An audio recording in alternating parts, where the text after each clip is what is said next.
In a world completely different from ours, magic exists. The Dark Lord Satan wages a campaign with his four generals, Ultramech, Lucifer, Alciel, and Malkoda, to conquer the multiple island continent under his realm of darkness. However, a brave human soon arose and led the human armies against the dark forces and pushed them back to their stronghold.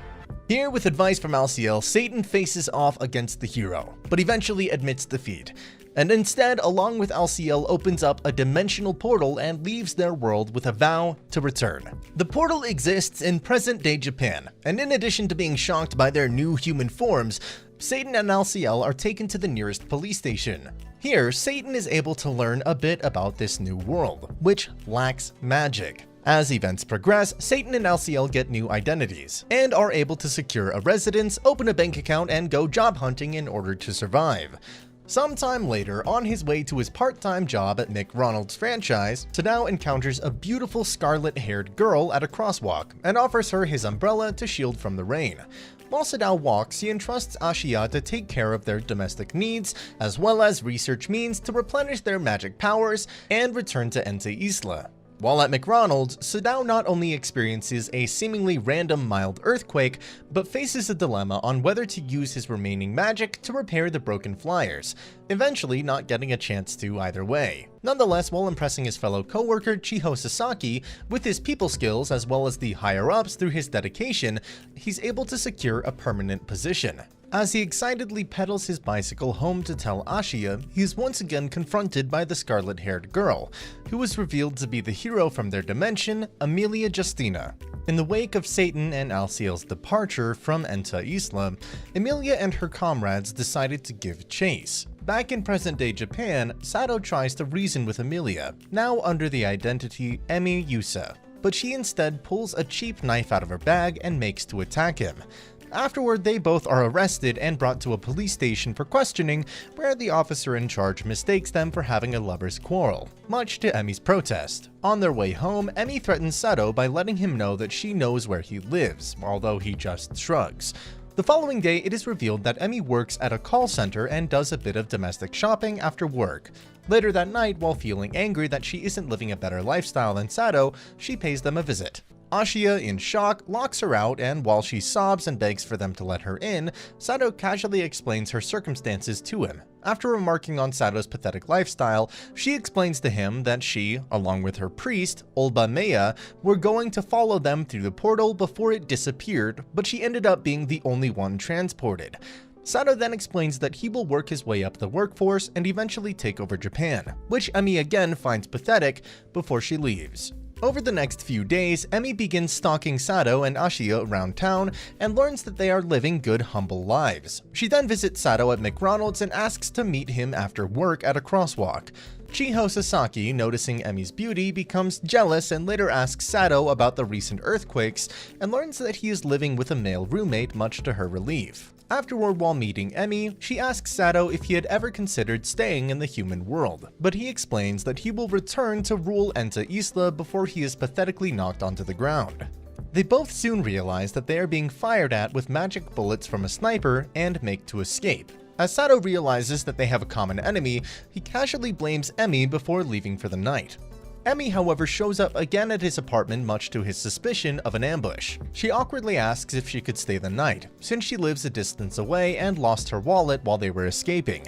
Sato casually gives her sanctuary again, to Ashiya's shock, as Emi tearfully ponders to herself how that situation arose. That night, Sato receives a mysterious text from Chiho, warning him that more earthquakes are on the way.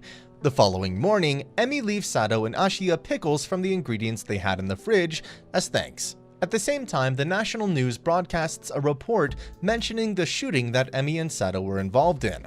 Chiho can't help but feel delighted as Satan accepts her offer to meet and talk about the earthquakes, with caution from her mother to be wary of muggers. Meanwhile, Emi receives an anonymous call at work from the very same enemy who shot at them the previous night, explaining that destroying both her and Satan would be in Ente Isla's best interests. Later, the police are able to track down Sato due to his bicycle, and Emi is forced to vouch for his identity.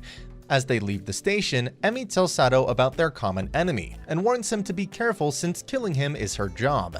Afterward, Ashiya buys Sato new clothes for his date with Chiho. Finally, it's 5 p.m., the time of the date.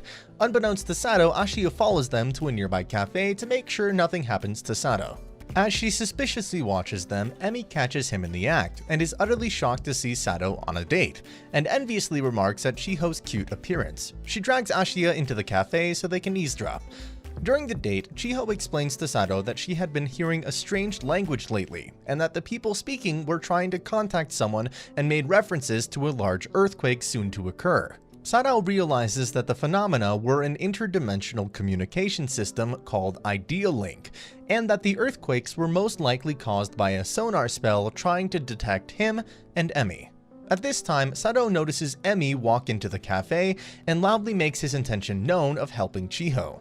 As Chiho is about to confess to Sato, she is stopped by Emi, and Chiho misunderstands by thinking that she's Sato's ex-girlfriend, and they get into a loud argument then and there.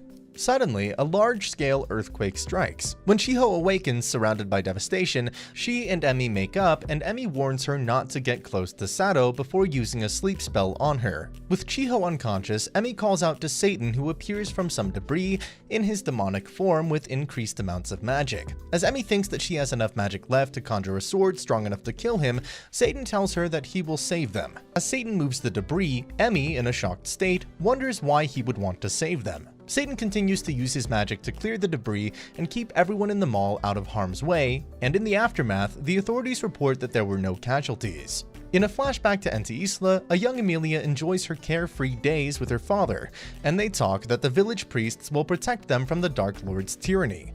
Soon, the same priests show up to take Emilia away from her father, who tells her that she is the only one who can defeat the Dark Lord, being a human-angel hybrid. Emilia laments that this was the last time she ever saw her father since the Dark Lord's forces destroyed their village, killing him. She then trains to use the holy sword Better Half and vows to slay the Dark Lord.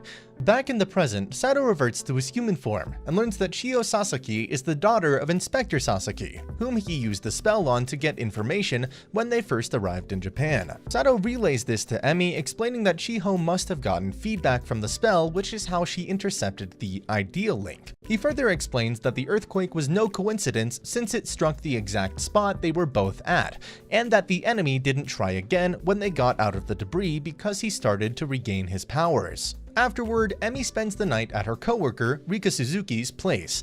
Here, Rika talks about how the human nature can change in the face of adversity, with people choosing to become like demons or angels.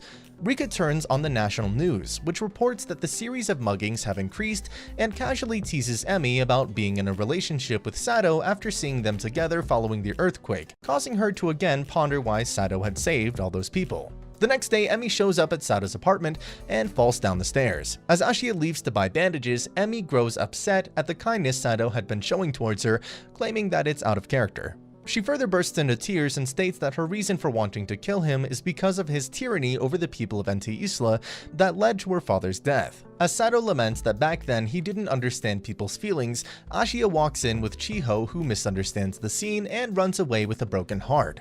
Just then, their landlady, Miki, comes in and advises that they all go after Chiho and makes references to the Idealink and sonar spell. At the same time, two of Emilia's comrades from Ente Isla hurry through another portal to Japan. While tearfully admitting that she had fallen in love with Sato, Chiho bumps into a strange person who tells her he will use her envy and despair of the Dark Lord and the hero to surpass Satan. He then manifests black wings, and as Sato, Emi, and Ashiya approach from afar, an explosion occurs and the winged person takes to the air. As Sato, Ashiya, and Emi climb the rubble, Sato acknowledges the person, Demon General Lucifer. Emi asks Lucifer how he survived their previous battle on Ente Isla. Sato is able to deduce that he was aided by Olba Mayer, who reveals himself behind Lucifer, much to Emi's shock. Sato further states that Olba was the only one who could have schemed against him and Emi, and that he was going to assume power in Ente Isla after killing them and promising to return Lucifer to heaven in exchange for his help. Lucifer then attacks them, with Ashiya taking a near-fatal hit, causing Sato and Emi to flee. Sato explains that Lucifer draws his magic from people's negative emotions, and thus was responsible for the string of muggings reported in the area, which he realized after his own magic returned during the mall collapse when the victim's fear fueled his own power. Since he could have regained his magic any time, Lucifer asks Sato why he didn't throw the world into chaos, and he states that he doesn't want to cause trouble for the present world that treated him well, just as Lucifer uses Chiho's emotion to attack them with a barrage of magic bullets. Ulba appears with a gun and shoots Sato's leg, just as he teleports them to the front of the crowded Sasazuka station. Here, as the crowd looks on in awe at the spectacle, a magic bullet seemingly kills Sato. Lucifer then attacks the overloaded roadway, and it collapses straight towards Emi and Chiho. Just then, Satan emerges in his demonic form and saves Emi and Chiho from being crushed. Emi realizes that he teleported them into the crowded area on purpose so he could feed off of everyone's fear and regain his magic. Satan then projects a barrier around the entire city, knocking all the civilians unconscious. Amelia summons her magic and takes to the skies and engages Lucifer in aerial combat. Amelia is saved from a strong attack by Ashia, also in his demonic form, explaining that Satan's magic saved him from death. Lucifer, outmatched, coerces Ulba to use his remaining magic to help him. Satan promises to show Chiho how the soft serve machines work later and lets the debris down gently. Ulba begins attacking with lightning magic but is defeated by LCL. Finally, Satan rises into the air, having gained enough magic power, appearing in front of the petrified Lucifer and finishes him with a multi-layered magical punch. And that's the end of the video. As always, if you liked what you saw, subscribe to the channel. I'll be uploading a lot of videos just like this, so I'll see you in the next one.